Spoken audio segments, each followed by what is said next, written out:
What's good, YouTube? It's your boy P Money. So the Blazers get a 122-112 victory over the Golden State Warriors over at the Moda Center tonight. And in that first quarter, Glenn Robinson III was balling. He ended up with 9 points on 3 of 5 from the field. He goes 3 of 4 from 3, and he had 2 rebounds. D'Angelo Russell was also balling, but he wasn't super efficient. But he ended up with 8 points on 3 of 8 from the field. He goes 2 of 2 from 3, had an assist, a turnover, and a steal. For the quarter, they don't shoot it very well from the field, but from the three-point line, they go 53%. They shoot 41% from the field. They have 9 assists, 8 rebounds, and they go 3 of 4 from the free throw line. For the Blazers, it was pretty much the Dame Lillard show. Dame ended up finishing up with 16 points in that quarter on 5 of 7 from the field. He goes 2 of 4 from 3. He had 3 rebounds, 5 assists, 2 turnovers, and a steal. CJ chipped in with 6 points on 1 of 3 from the field, goes 0 of 1 from 3, and he also had a rebound.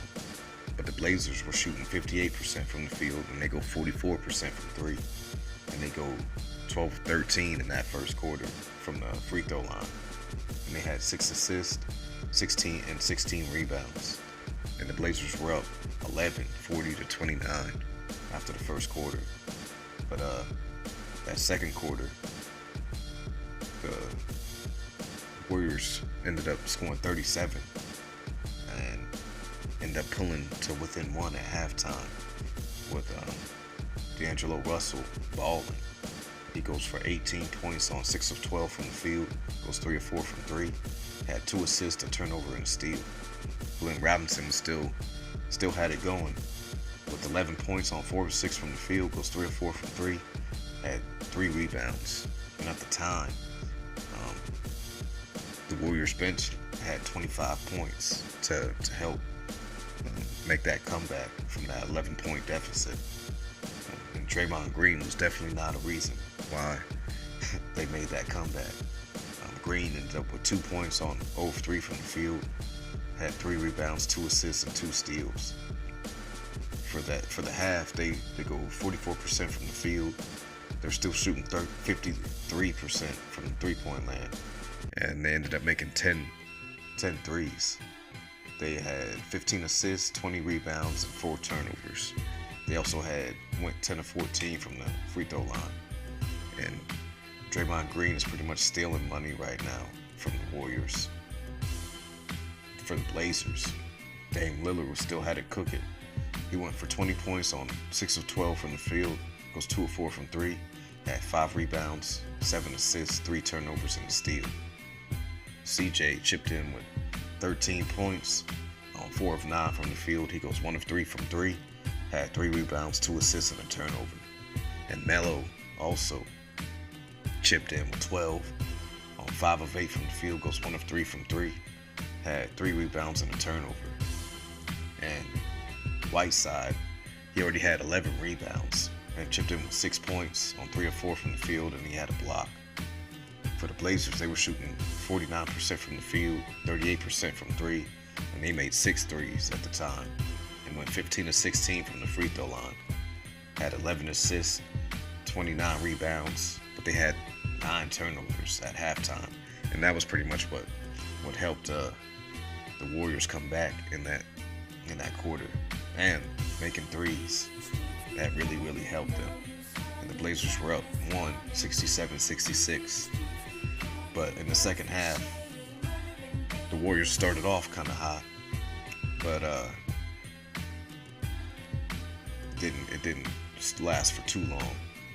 In that third quarter, or actually in that half, they go 42% from 3, 40% from the field. They had 24 assists, 50 rebounds. They went 14 of 23 for 61% from the free throw line.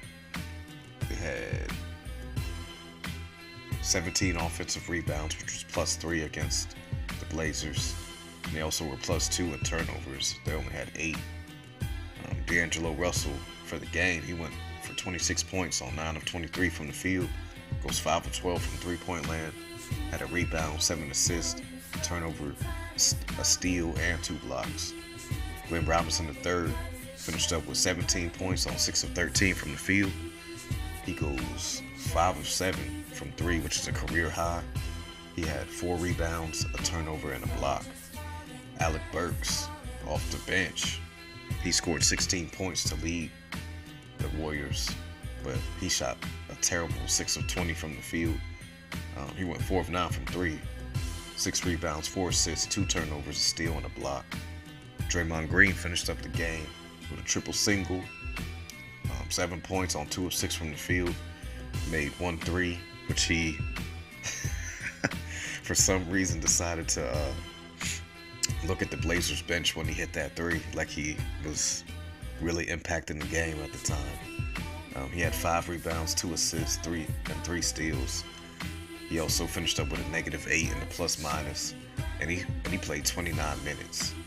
And I really don't understand how he got $100 million from the Warriors, because he is literally robbing the bank right now, dry, because you just can't play this man. Eric Pascal, he only played 17 minutes tonight, and he had 11 points on an efficient 5 of 10 from the field. Goes 1 of 4 from 3, 4 rebounds, 2 assists, a turnover, and a steal. And he was killing on the boards on Scalabissiere and the old man, Anthony Tolliver. And it's just proof that the Warriors made a bad choice giving Draymond Green all that money. And I don't think anybody is going to take him away from them. I just don't see it. Unless some team is willing to take a bad contract, I don't see Draymond Green going anywhere. For the Warriors bench, though, they scored 46 points to keep them in this game, all the way up until late in this game, where the Blazers kind of take over. Dame Lillard finished up with 31 points on 9 of 20 from the field. Goes 2 of 8 from 3, had 5 rebounds, 13 assists, 3 turnovers, a steal, and a block.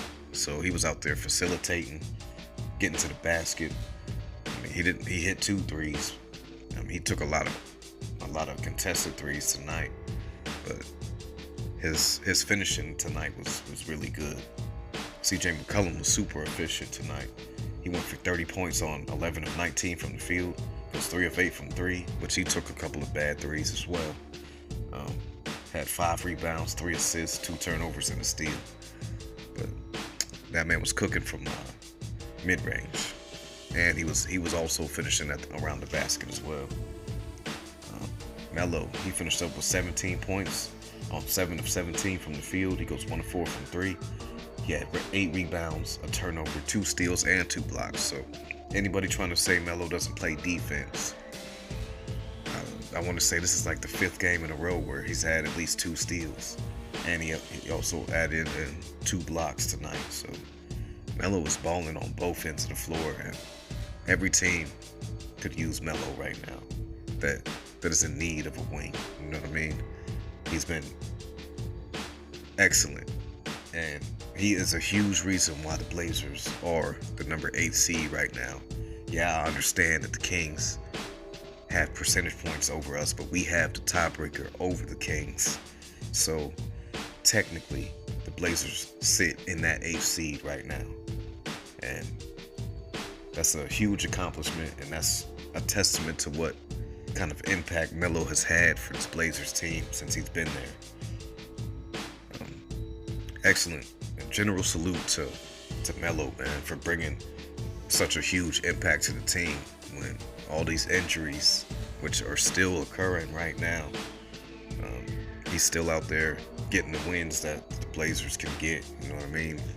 They're making these games, a lot of games, tough, but the Blazers are getting it done, and they're on a little 2-game win streak right now. But Whiteside had a big game tonight also. He went for 16 points on 8 of 14 from the field. He goes for 23 rebounds and had 2 blocks as well. And he also altered so many shots around the basket as well. So he was a rim protector. And so was Scal tonight too. Scal was huge off the bench. He went for 10 points on 3 of 6 from the field. Even took a 3 but missed it. And he also had 7 rebounds. The bench ended up scoring 21 points thanks pretty much to Scal. And we definitely need some improvements on the bench ASAP. We definitely need that to happen. But Blazers get their 6th home win of the season, and they ended up pulling 500 at home. Blazers do have a back-to-back, but both of those games are at home, with the Blazers hosting the Magic on Friday, and they'll also host the Timberwolves on the Saturday. So if we get those 2 wins, definitely be sitting firmly in that playoff picture once again, where the Blazers belong. For the Warriors, they end up playing the Pelicans on Friday, and I'll be keeping a close eye on the Kings because they also have a back-to-back where they play the Pacers on Friday night and then the Grizz on Saturday night, who have been playing pretty well. So that's not an easy win for the Kings for sure. I like how the Grizzlies have been playing. They ended up losing that game to OKC earlier tonight, and they had a really, really huge lead, but OKC went on a crazy tear in the second half to end up winning that game by 4. Both Nasir Little and Mario Hezonja are out with back spasms, and I saw Little on the bench. He was dressed tonight, but he still had a back pad on, so I don't think he's any closer to seeing the court anytime soon. So them back spasms, they've been plaguing the Blazers a lot this season, so definitely need some reinforcements for the bench, man. Hopefully that disabled player exception that ends up happening soon. I know it's up to the NBA to grant that, so I don't know how long that's supposed to take. I don't know what you have to do in order for that to, be approved or disapproved or whatever the process is. It just needs to hurry up so the Blazers can make some moves, you know what I mean? The trade deadline or time to trade is right now, so I would like to see that happen. Like probably tomorrow or something, if that's possible. But for the team stats, the Blazers go 44 of 97 for 45% from the field.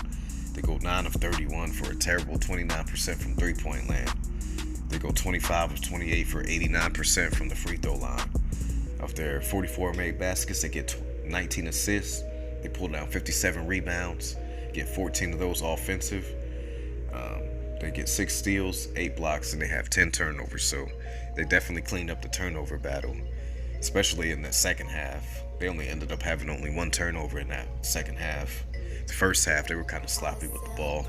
So it was good to see them having better ball movement, better action a little bit as well in that second half, because they were kind of looking crazy and kind of keeping the Warriors in this game. They probably could have blew the hinges off the Warriors if they wanted to, but a lot of isolation basketball and not a lot of action. A lot of people just watch, Dame or CJ or Melo, go off in isolation. You know what I mean?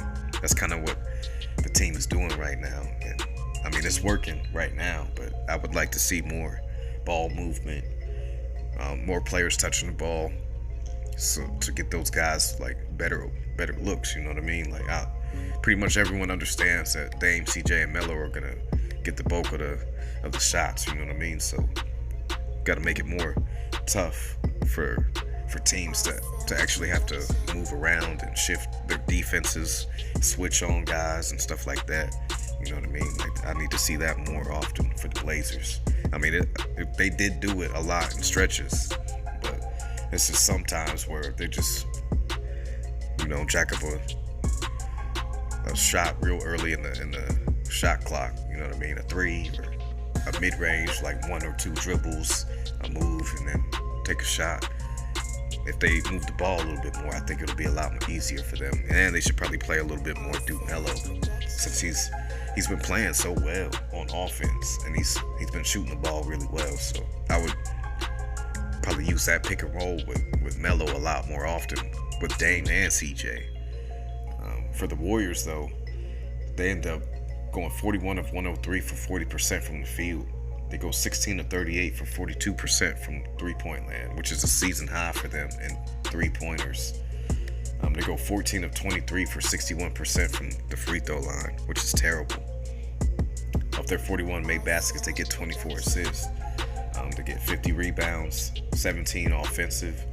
They get 7 steals, 7 blocks, and they only have 8 turnovers. So both teams relatively took care of the ball, which is really good to see, even for the opponent. You know what I mean? When you're taking care of the ball, that gives you more of an opportunity to win games.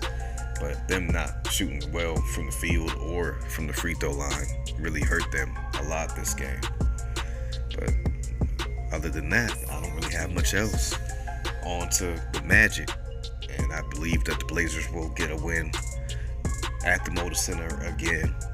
2 pool above the Kings percentage-wise and everything, because they got the Pacers on Friday, and I don't think they're going to beat the Pacers. They might beat the Grizzlies the next day, but I don't see them beating the Pacers. But this is your boy P Money. Make sure you guys like, comment, share, and subscribe. Shouts out to the entire LDBC. Shouts out to all my supporters. I appreciate each and every one of y'all, and I am off this.